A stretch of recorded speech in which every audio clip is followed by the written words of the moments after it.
정말 잘하셨습니다.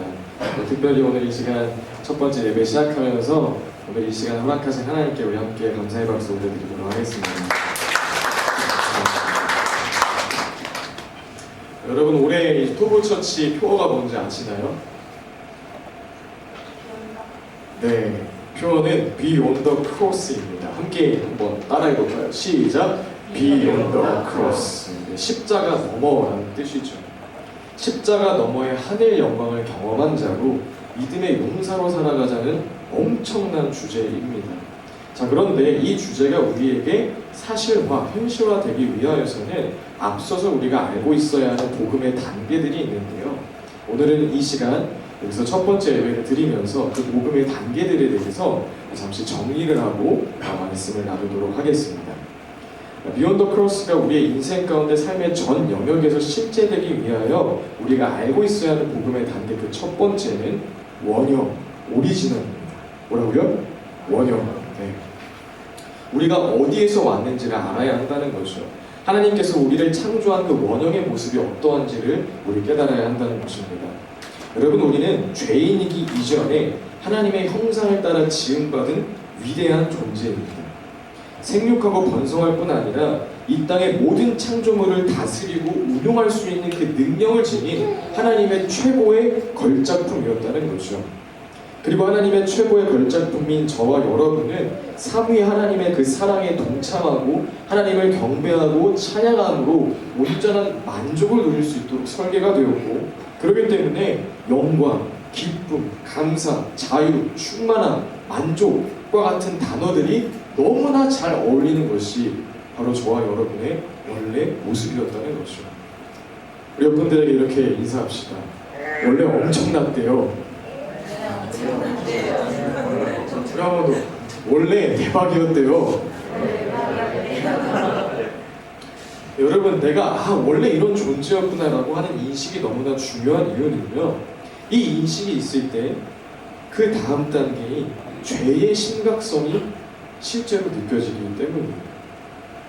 원래 내가 얼마나 멋진 인생이었는지를 알 때, 아니 이렇게 멋지고 아름다운 나의 존재를 죄가 다 빼앗아 버린 거야.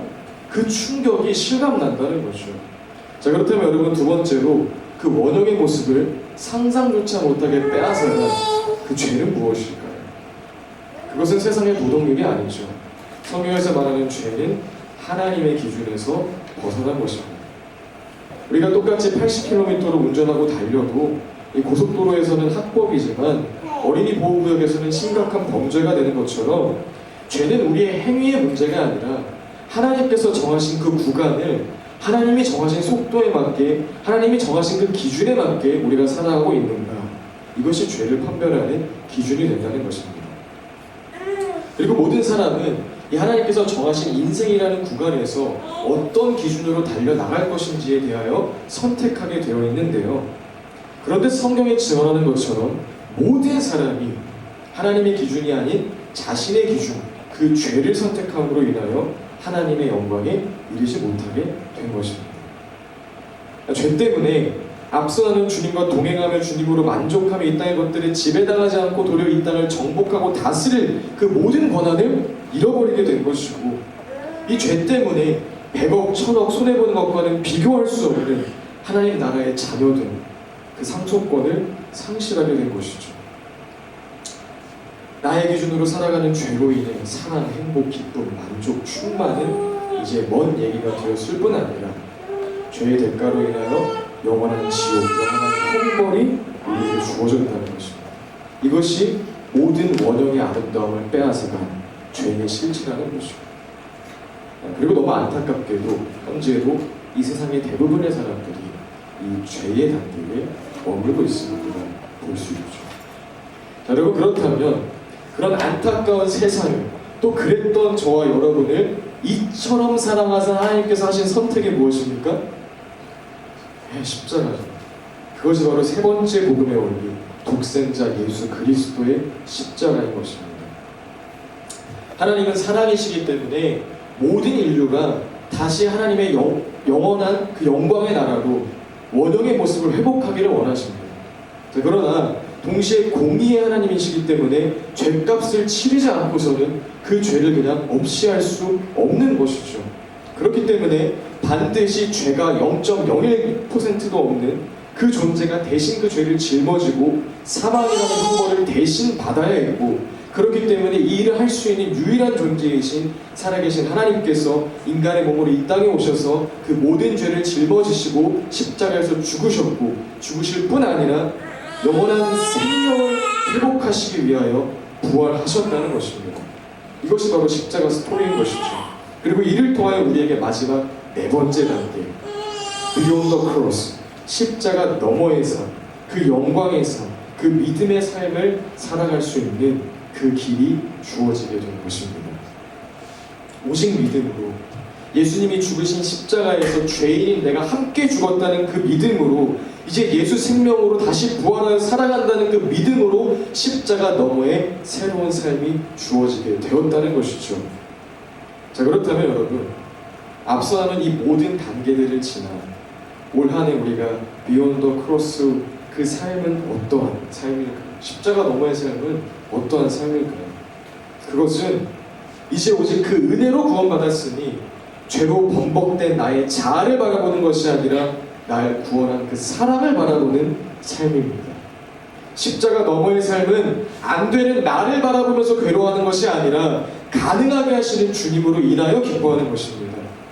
십자가 너머의 삶은 하나님 때문에 괴롭다고 말하는 것이 아니라 하나님으로 인해 감격하며 살아가는 것이고, 물질에, 자녀에, 세상 가치에 내 마음 빼앗기지 않기 위해 긴장하면서 아등바등하면서 살아가는 것이 아니라 물질도 자녀도 세상의 모든 것도 하나님 나라 위에 다스리고 운용하는 그 하나님 자녀의 권세를 회복하는 삶인 것이죠. 내 인생 하나 쩔쩔매면서 사는 것이 아니라 우리 안에 넘치는 복음의 힘과 능력과 감격으로 죄 가운데 울고 있고 아파하고 여전히 죽기를 두려워하여 한평생 종노릇하는 그들에게 하나님의 자유를 선포하는 복음의 통로로 쓰임받는 것이 그 모든 단계를 지나온 Beyond the Cross, 십자가 너머의 삶을 살아가는 저와 여러분의 모습이 되어야 한다는 것입니다. 올 한 해 앞서 나눈 이 모든 복음의 단계들이 구체적으로 삶 가운데 나타나서 정말 십자가 너머의 삶을 누리는 모든 우리 토보처치 되시기를 예수님의 이름으로 축복드립니다. 팀켈러 목사님 센터처치에서 이렇게 이야기하셨습니다. 함께 읽어볼까요? 시작. 복음은 이것이다. 우리가 그리스도를 믿는 것은 더 힘써서 노력한다는 것이 아니다. 믿음은 신뢰의 대상을 나 자신으로부터 하나님께로 옮기는 일이다. 사랑하는 여러분, 예수님께서 십자가에서 돌아가시면서 뭐라고 하셨죠? 다 이루었다. 여러분, 구원은 우리의 믿음에 있는 것이 아니라 하나님 십자가 능력에 있는 것입니다. 주님께서 이미 다 이루셨습니다. 여러분, 우리의 모든 존재와 우리의 모든 죄성이 예수님과 함께 죽었음을 믿으십니까? 별로 안 믿으십니까? 우리의 모든 존재가, 모든 자아가 십자가에서 연합하여 죽었음을 믿으십니까? 지금 우리 안에 예수님이 사심을 믿으십니까? 좀 덜 믿으시네요. 예수님이 사심을 믿으십니까? 그럼 이제 우리의 연약함이 아니라, 자꾸 흔들리는 우리의 자아가 아니라, 자꾸 흔들리는 우리의 마음 때문에 이 마음 어떡하지, 이게 아니라 다 이루신 주님 주목하면 된다는 것입니다. 죄의 문제 때문에 쩔쩔매는 것이 아니라 다 이루신 예수님 바라보면 된다는 것입니다. 여러분, 이 Beyond the Cross, 이제 우리 살아갑시다. 원형의 존귀함, 죄의 심각함, 십자가의 위대함을 경험했다면 이제 세상과 나는 간 곳 없고 구속한 주님만 보이는 십자가 너머의 영광스러운 삶이 올 한 해 여기 모인 한 분 한 분에게 이루어지길 다시 한번 예수님의 이름으로 축복드립니다. 오늘 첫 시간이어서 서론이 길었는데요. 여기까지가 이제 서론이고요. 그 마음으로 오늘은 진정한 예배가 진정한 순종의 능력을 만든다는 이 주제를 가지고 함께 계속해서 말씀 나누고자 합니다. 우리 오늘 본문 8절만 함께 한 목소리로 읽어볼까요? 시작!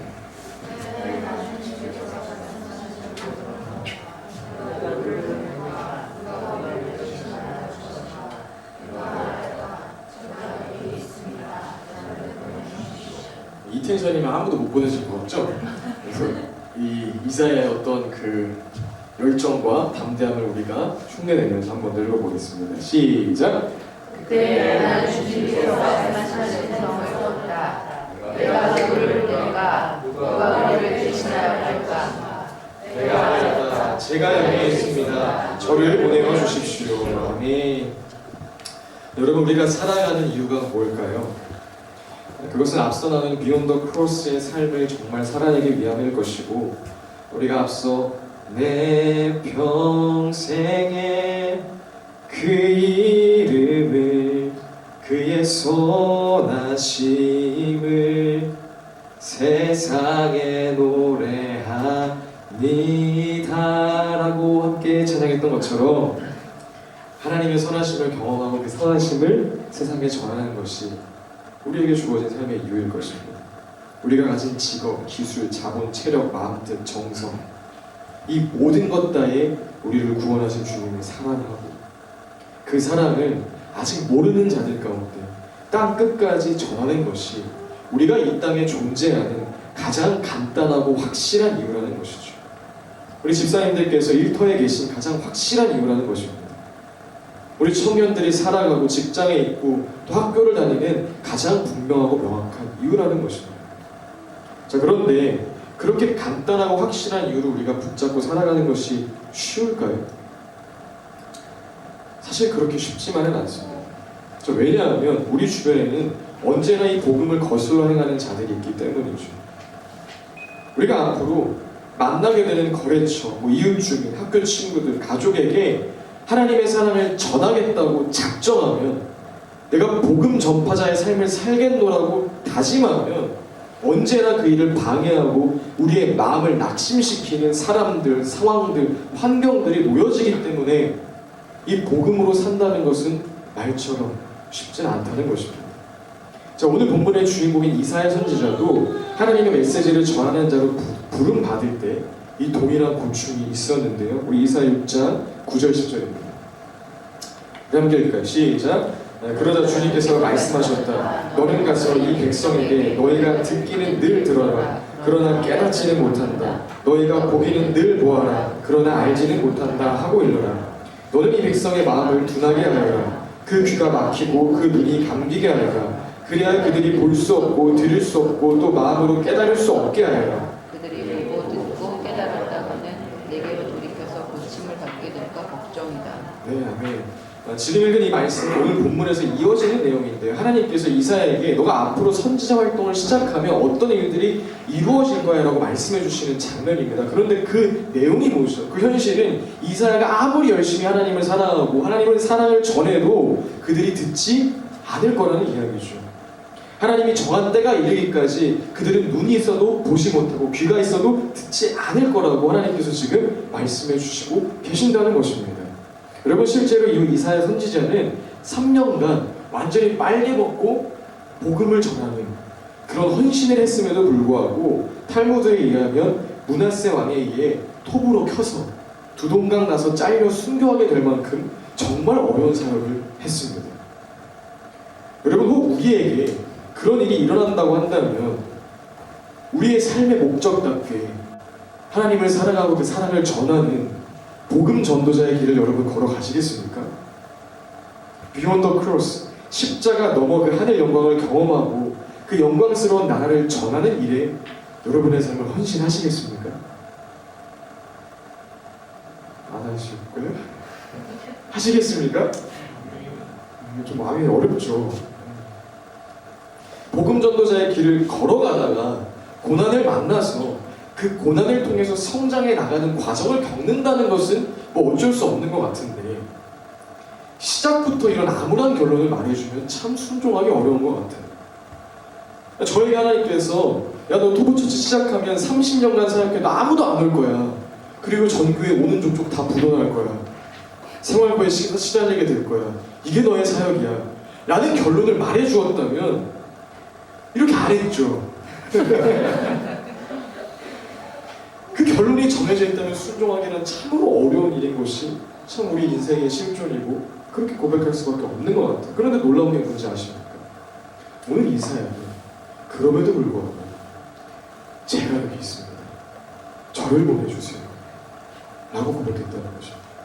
그럼에도 불구하고 제가 여기 있습니다. 저를 보내주세요. 그 고백을 굽히지 아니하고 끝까지 그렇게 살아갔다는 거죠. 주님의 부르심에 온전한 순종을 들었다는 것입니다. 여러분 어떻게 가능했을까요?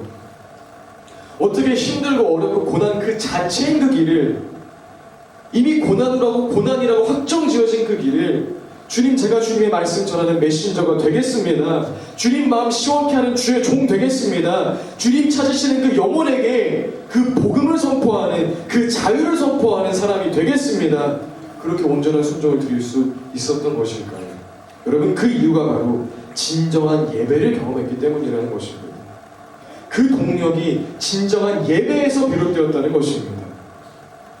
그렇게 여러분, 우리 토보처치 가운데, 교회는 우리 한 사람 한 사람의 삶 가운데 진정한 예배가 되어지길 예수님의 이름으로 축복합니다. 그래서 인간적인 마음으로는 부담스럽고 두렵고 떨린다 하여도 주님 말씀하시면 내가 나아가겠습니다. 제가 여기 있습니다. 저를 보내주십시오. 고백하며 나아가는 여기 있는 모두가 되길 예수님의 이름으로 축복드립니다. 자, 그렇다면 이사야 선지자가 경험한 그 진정한 예배는 무엇이었을까요? 첫 번째는 우시야 왕이 죽은 예배입니다. 이사야가 드린 그 진정한 예배 첫째는 우시야 왕이 죽은 예배였다는 것입니다. 우리 6장의 1절 함께 읽겠습니다. 시작. 우시야 왕이 죽던 해에 나는 높이 들린 의자에 앉아있는 주님을 배웠는데 그의 의자가 늘 성전에 가득 차 있었다. 오늘 본문 1절에 보면 우시야 왕이 죽었다고 하는데, 이 1절에 등장하는 우시야 왕은 약 50년간 남유다를 통치했던 왕인데요. 역사적인 기록에 의하면 우시야 왕은 국방, 경제, 정치 면에서 남유다가 속해 있던 이 팔레스타인과 시리아 일대에 남유다 왕국의 영향력을 크게 확장시킨 뛰어난 왕이라고 알려져 있습니다. 또 이 우시야 왕이 말년에 교만해져서 성전에서 향단을 분향하는 제사장들의 역할을 넘봄으로 인해 그 끝에는 이 나병 환자가 되어서 죽게 되었지만, 그래도 이 역대기에 보면 다윗의 길을 따라간 선왕이라고 기록되어 있을 만큼 그래도 좋은 왕 중에 한 명이었습니다. 그러니까 능력도 있고 실력도 있고 영성도 있었던 그런 왕인 것이죠. 그리고 무엇보다 이 이사야에게 있어서 우시야 왕은 이 우시야 왕과 사촌지간이라고 보는 학자들이 있었을 정도로 매우 가까운 사이였습니다. 그러니까 이사야는 왕족일 뿐만 아니라 그 왕과도 정말 가까운 그런 최측근의 사람이었다는 거죠. 그렇기 때문에 이렇게 훌륭한 왕이 죽은 것은 국가적인 큰 위기 상황인과 동시에 특별히 이 이사야 선지자에게 진짜 심각한 위기 상황으로 다가오게 되었다는 것입니다. 여러분, 우시야 왕이 살아있을 때 이사야 선지자의 사역이 어땠을까요? 언제나 든든했겠죠. 내가 이번에 어디서 좀 집회를 하려고 합니다 하면 그렇게 이야기만 하면 교통 정리부터 장비 대여해주는 거, 인원 동원까지 왕이 얼마든지 도와줄 수 있는 상황과 환경이었을 거예요. 자, 그렇기 때문에 하나님의 일을 해야겠다는 마음이 들면 성전보다는 먼저 어디를 찾아갔을까요? 왕궁을. 그 왕에게 찾아가서 부탁하는 것이 어쩌면 익숙한 것이 이사야의 삶이지 않았을까 싶습니다. 자, 그러나 사역의 성과가 있고 그런 일들이 잘 풀렸을지는 몰라도 성전에 계신 주님의 그 영광을 보는 것은, 성전에 계신 주님을 만나는 것은 그런 우시야 왕이 죽었을 때 보게 되었다는 것입니다.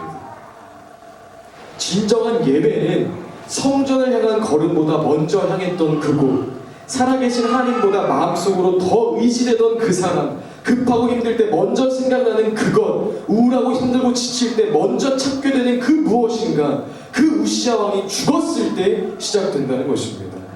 우시야 왕이 죽었을 때 비로소 성전에서 진정한 예배가 시작된다는 것이죠. 여러분, 우리에게 있어 우시야는 무엇입니까? 여러분에게 있어 우시야 왕은 어떤 것입니까? 그 우시야 왕이 죽을 때 진정한 예배가 시작된다는 것입니다.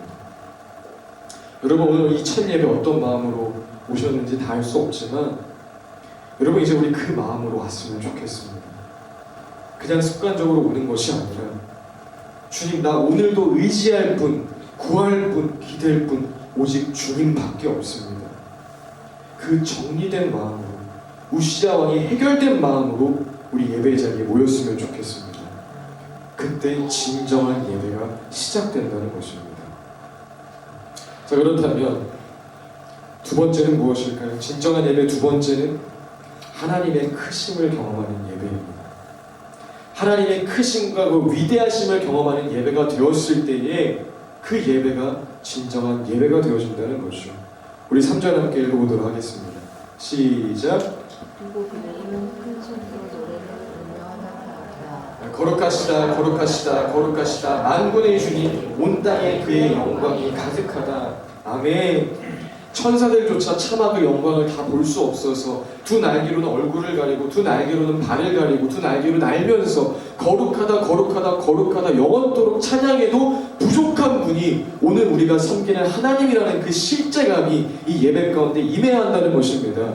우리를 창조하시고 우리와 함께 하시고 우리를 인도하시는 그분이 오늘 우리가 예배드리는 그 대상이라는 이 실감이 예배 가운데 풀어져야 한다는 것이죠.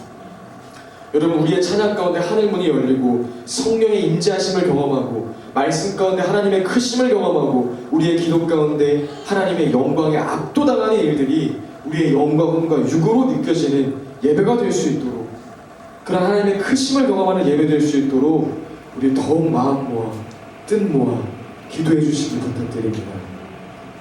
그리고 이렇게 하나님의 크심을 경험하는 예배가 진정한 예배라고 강조하는 이유는요, 그 하나님의 크심을 경험하는 예배가 되었을 때에 지식과 깨달음이 아닌 실제적인 회개의 역사가 일어나고 구원의 감격이 일어나고 그 구원의 감격이 기꺼이 순종하게 만드는 그 과정이 이어지기 때문인 것입니다.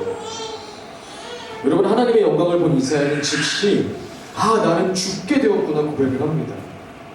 누군가 이사야 옆에서 야, 너 이래서 죄인이야. 성경에서 보니까 너 이러이러한 기준에 충족하지 못했기 때문에 너 죄인인 거야. 이런 이유 때문에 너 존재가 죄인이기 때문에 이렇게 회개해야 돼. 알려줘서 깨달은 것이 아니라 그냥 하나님의 임재를 경험하니까, 하나님의 영광스러움을 보니까 그 죄는 그냥 드러나게 되었다는 것이죠. 그 임재하심 앞에 나는 죽게 되었구나, 그 실감이 찾아오게 되었다는 것입니다. 그리고 그 죄가 용서함 받는 감격이 찾아오는 것이고, 그 감격이 기꺼이 순종하게 만드는 능력을 허락하게 되었다는 것입니다.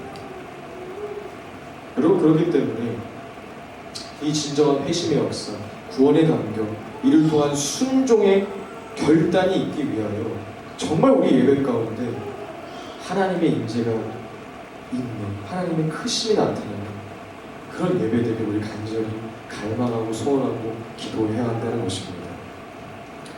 말씀을 정리합니다.